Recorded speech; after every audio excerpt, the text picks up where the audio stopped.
ایک گاؤں کے قریب گھنا جنگل تھا۔ اس جنگل کے کنارے ایک دریا بہہ رہا تھا اور دریا کے پاس ہی ایک بزرگ فقیر رہتے تھے۔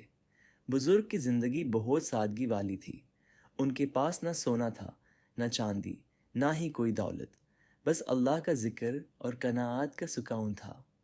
گاؤں کے لوگ اکثر ان کے پاس آتے، اپنے مسائل پوچھتے اور نصیحت لے کر واپس جاتے۔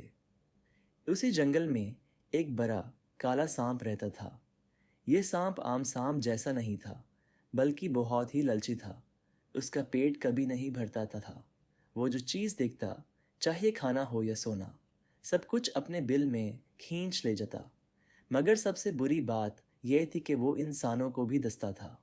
اگر کوئی اسے روکنے کی کوشش کرتا یا بس اسے دیکھ بھی لیتا تو سانپ فوراً اسے دردناک زہر کا کاٹ دیتا۔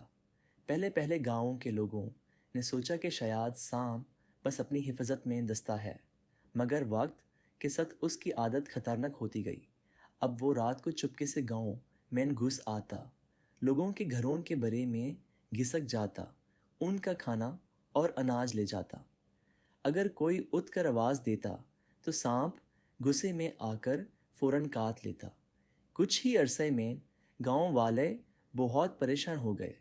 بچے باہر کھیلنا بند کر گئے اور کسان اپنے کھیتوں میں کام کرتے وقت دارا دارا رہتے۔ ہر کسی کے دل میں خوف بیٹھ گیا تھا۔ ایک دن سانپ نے ایک مظلوم کسان کو کاٹ لیا جو کھیتوں میں رات کو دیر تک کام کر رہا تھا۔ کسان کی حالت خراب ہو گئی۔ لوگ بھاگ کر بزرگ کے پاس گئے اور ان سے دعا اور علاج مانگا۔ بزرگ نے اس آدمی کے زخم پر جادی بوٹی لگائی، اللہ کا نام لیا اور کچھ دیر میں اس آدمی کی جان بچ گئی۔ اس وقت گاؤں کے لوگوں نے بزرگ سے کہا، بابا جی، یہ سانپ تو اب قہار بن گیا ہے، نہ صرف کھانا چراتا ہے بلکہ ہماری جانوں کا دشمن بن گیا ہے، اس کا کچھ حال نکالیے۔ بزرگ نے گہری سانس لی اور کہا، بیٹا، ہر مخلوق کی فطرت میں کچھ نہ کچھ ہوتا ہے۔ یہ سانپ بھی اللہ کی مخلوق ہے، ہو سکتا ہے کہ اسے سمجھایا جا سکے۔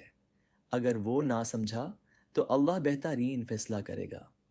رات ہونے پر بزرگ دریا کے کنارے بیٹھ گئے۔ چندنی رات تھی۔ بزرگ نے دعا کی اور آواز لگائی، لالچی سانپ، باہر آؤ، مجھ سے بات کرو۔ سب لوگ دریا کے کنارے چھپ کر کھڑے ہو گئے۔ تھوڑی دیر میں گھنا سانپ اپنے بل سے نکال کر بزرگ کے سامنے آ گیا۔ اس کی آنکھوں میں چمک تھی اور اس کا بدن طاقتور اور خوفناک لگ رہا تھا۔ بزرگ نے اسے پیار سے کہا، بیٹا سانپ، تمہاری لمبی زندگی ہے، تمہاری طاقت ہے۔ اللہ نے تمہیں بنایا ہے تاکہ تم جنگل میں رہو، اپنا گزار کرو، مگر تم انسانوں کو کیوں دستو؟ تم کیوں ان کا کھانا چراتے ہو؟ تمہاری لالچ نے تمہیں خطرناک بنا دیا ہے۔ دیکھو، تمہاری وجہ سے بچائے رو رہے ہیں اور گاؤں والے خوف میں جی رہے ہیں۔ سانپ ہس ہس کے آواز کرتا رہا، پھر بولا، کیونکہ کہانی ہے تو جانور بول سکتا ہے۔ بابا جی، میں لالچی اس لیے بن گیا ہوں کیونکہ مجھے کبھی سکون نہیں ملتا۔ جو چیز بھی دیکھتا ہوں مجھے لگتا ہے کہ یہ میری ہے۔ میں انسانوں کو اس لیے دستا ہوں کیونکہ مجھے ڈر لگتا ہے کہ وہ مجھے مار دیں گے اور میری چیزیں چھین لیں گے۔ بزرگ مسکرائے اور کہنے لگے، بیٹا، تمہیں سمجھنا چاہیے کہ اصلی سکون چیزوں کو اکٹھا کرنے میں نہیں بلکہ قناعت اور شکر ادا کرنے میں ہے۔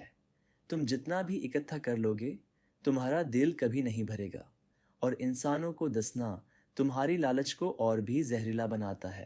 سانپ چپ ہو گیا۔ اس نے اپنا سر نیچے کر لیا، کچھ دیر تک سوچتا رہا، پھر اس کی آنکھوں سے آنسو بہنے لگے۔ اس نے بزرگ کے سامنے اپنا سر جھکا کر کہا، بابا جی، میں غلط تھا۔ میں اپنے زہر اور لالچ سے لوگوں کو تکلیف دیتا رہا۔ میں وعدہ کرتا ہوں کہ اب دوبارہ انسانوں کو نہیں دستوں گا۔ میں قناعت میں جینا سیکھ لوں گا۔ بزرگ نے اپنا ہاتھ سانپ کے سر پر پھیرایا اور دعا دی، بیٹا، جس نے توبہ کی اور اپنے راستے بدلے، اللہ اسے کبھی تنہا نہیں چھوڑتا۔ تمہاری اصلی طاقت تمہاری فطرت میں ہے، نہ کہ لالچ میں۔ اس دن کے بعد سانپ نے انسانوں کو کاٹنا بند کر دیا۔ اس نے کھانا چرانا بھی چھوڑ دیا۔ گاؤں والوں نے آرام کی سانس لی۔ اب وہ سانپ صرف داریا کے قریب دکھائی دیتا تھا، چپ چاپ اپنی زندگی گزار رہا تھا۔ لوگ اب اسے زہریلا دشمن نہیں بلکہ ایک مثال سمجھنے لگے کہ جو بھی لالچ کرے وہ اپنا اور دوسروں کا نقصان کرتا ہے۔ لالچ انسان کو بھی اور مخلوق کو بھی تباہ کر دیتا ہے۔ جو